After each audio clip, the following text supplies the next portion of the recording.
Would you believe that this man has killed thousands of people? How did a poor farmer's son rise to control billions and become the most feared man in Mexico? Don't believe me?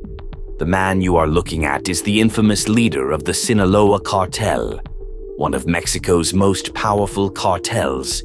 With influence across Mexico, they are an all-encompassing presence in the world of drug trafficking.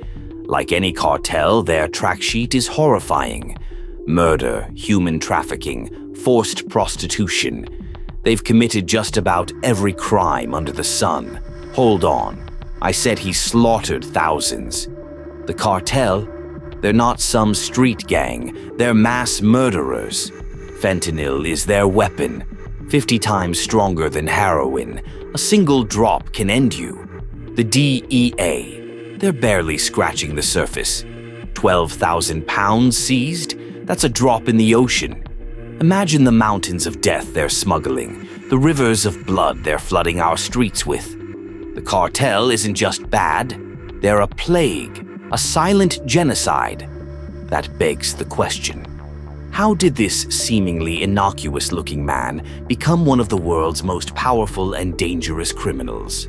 And why did he fall from grace so suddenly? In this video, we will answer those questions and more.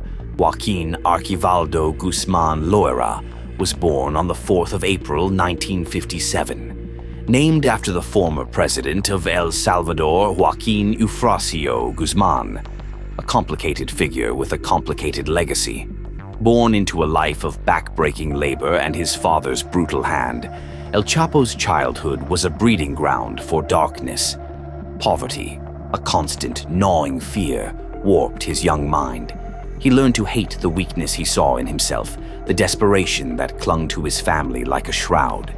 This wasn't a simple story of hardship.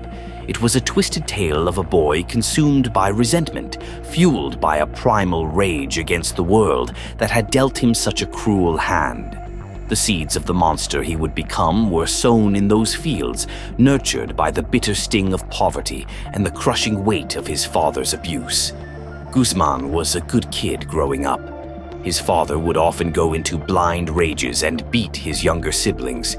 He would not stand for this, often jumping in the way to protect his siblings from his monstrous father.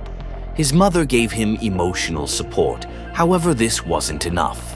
Sometimes he would flee to his grandmother's house to escape the abuse. He grew up uneducated and effectively illiterate. The nearest school was 100 miles away and he had oranges to sell. With few other opportunities in his village, a rundown town in bumhick nowhere, he turned to grow poppy, which his father would sell to drug runners. His father would waste their hard-earned money, spending it on prostitutes and booze. The smell of alcohol and the grimy slime of old sweat was a rank smell that was familiar to the Guzmán household. At the age of 15, Chapo and his brothers were tired of their father's wastefulness. The Guzmán brothers would strike the earth, cultivating their plantation in secret. They were the reason that the family could eat dinner. Their father, blind in his rage, saw only disobedience.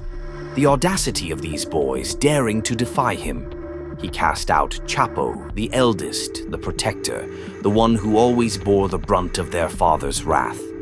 Banished from his home, and he was forced to move into his grandfather's house while he got his bearings. It was during this time that he got the name El Chapo. It's a Mexican slang term for shorty. This was his nickname because was 5 feet 6 inches, diminutive for someone his age. He later left his small town and joined his uncle, Pedro Avilés Perez, one of the pioneers of the Mexican drug trade.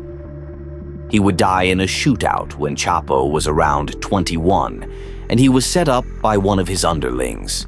Desperate to escape his father, he quickly got entangled with local dealers. He would help with sales, however, his expertise came from his understanding of plants. He would help the dealers grow marijuana, and his reputation would eventually let him join the Guadalajara Cartel. During the 80s, it was one of the largest gangs. In the shadow of Guadalajara, a sinister alliance was forged. Chapo, a young man hungry for power, found a mentor in Hector El Güero Palma Salazar, a rising star in the narco underworld. From there, he would serve the cartel with absolute obedience. His ascent was swift and brutal. From chauffeur to logistics mastermind, he navigated the treacherous landscape of drug trafficking, orchestrating a vast network of land, air, and sea routes. They would serve the cartel for nearly a decade.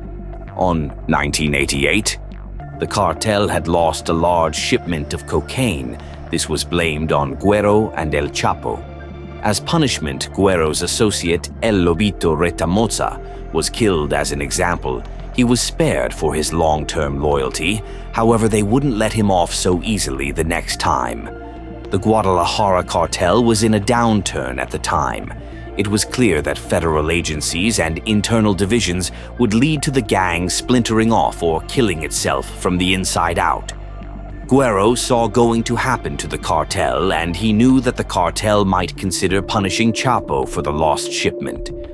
Güero contacted Chapo and they created an alliance. The leader of the Guadalajara cartel was arrested in 1988, that same year. The two of them seized the opportunity. They used their ranks and notoriety in the cartel to rally existing members into joining a new cartel, the Sinaloa Cartel. El Chapo formed the Sinaloa Cartel at the perfect time. With the Guadalajara cartel falling apart, the members of the gang needed someone to follow, and that someone was El Chapo.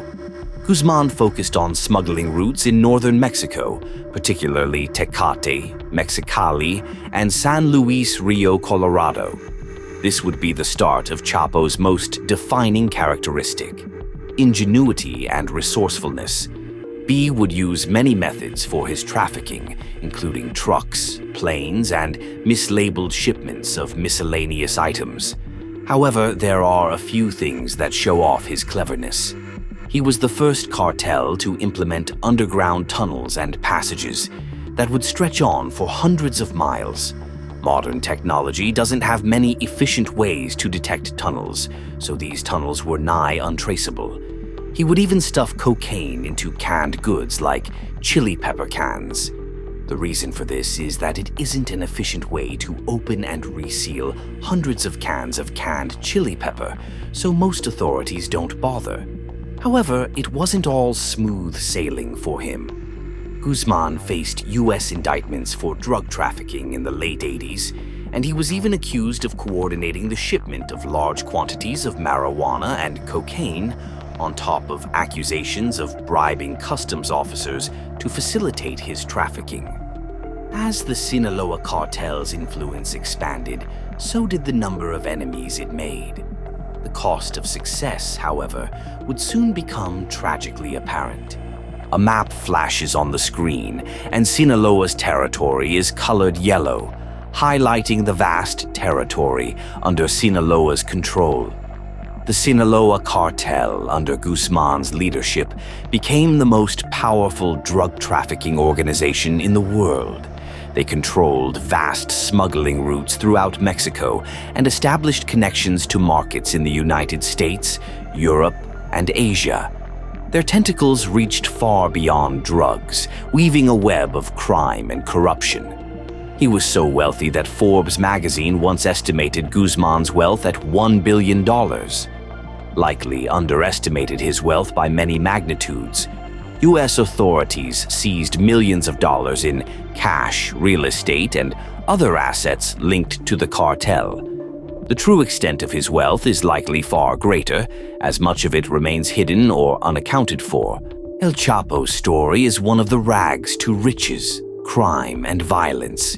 He rose from poverty to become one of the most powerful drug lords in the world.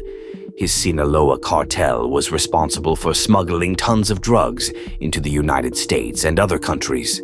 However, his lavish lifestyle and ruthless tactics eventually led to his downfall. He was captured and recaptured multiple times, but he is now serving a life sentence in a maximum security prison. El Chapo's story is a cautionary tale of the dangers of the drug trade. It shows how crime can lead to wealth and power, but it also shows that it can ultimately lead to a life of imprisonment. As we ponder the life of El Chapo, one question remains. Was his legacy worth the lives it destroyed?